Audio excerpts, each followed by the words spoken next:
ఒకసారి మళ్ళొకసారి ఆలోచించురా. ఎంతసేపు గవర్నమెంట్ ఉద్యోగం అని పాకులాడుతున్నావు తప్ప మనం మిడిమిడి బ్రతుకుల్లో అది ఎంతవరకు సాధ్యమో ఆలోచిస్తున్నావా? ఒకసారి ఆలోచించురా. మనది మధ్యతరగతి కుటుంబం, మన చిన్న కుటుంబం అయినా ఖర్చులు ఎక్కువరా. పై చదువులు చదివించాను, అన్నయ్యలు చదువు మానేసి నీకోసం ఉద్యోగం చేయకుండా ఆ వ్యవసాయం పడి ఏడుస్తున్నాడు. రాత్రి పగలు అక్కడ కష్టపడుతున్నాడు. ఎవరి కోసం రా? ఎవరి కోసం కష్టపడుతున్నాడు?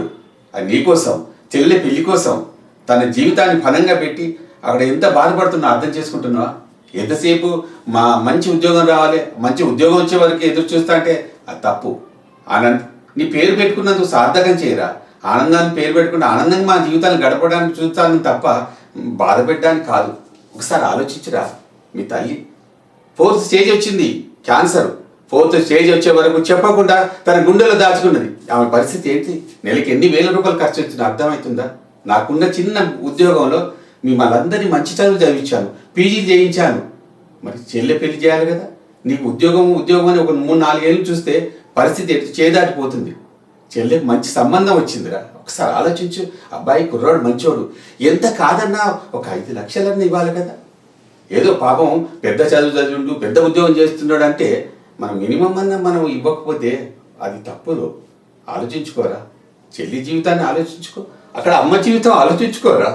ఒక్కసారి మీ అమ్మ ముఖం చూసైనా నువ్వు మారడానికి ప్రయత్నం చేయి. అంతే తప్ప ఉడుం పట్టుపట్టి అదే కావాలని చూడడం కరెక్ట్ కాదు. నెలవారీగా నీకు ఎంత ఖర్చు అవుతుందో నువ్వు ఆలోచించుకుంటున్నావా? నీ స్నేహితులు అంటే వాళ్ళు డబ్బున్నోళ్ళు రా, వాళ్ళు ఏదైనా ఎంజాయ్ చేస్తారు. నేను నా వయసులో కూడా ఎలాంటి ఎంజాయ్ చేయలేదు, మా నాన్న మీద ఆధారపడలేదు. నేను 10-15 ఏళ్ళ వయసు నుంచి డబ్బు సంపాదన మీద పడ్డాను రా. నేను మిమ్మల్ని అట్లా చేయలేదు కదా. ఒక 10 రూపాయల గురించి ఎవరన్నా ఎతికే ప్రయత్నం చేశారా మీరు? వెనుకకు తిరిగి చూసుకోకుండా పుస్తకాలు, బట్టలు, మీకు కావాల్సిన అన్ని వసతులు కల్పించాను. మీరు చదువు తప్ప ఏ పని చేయనీయలేదు.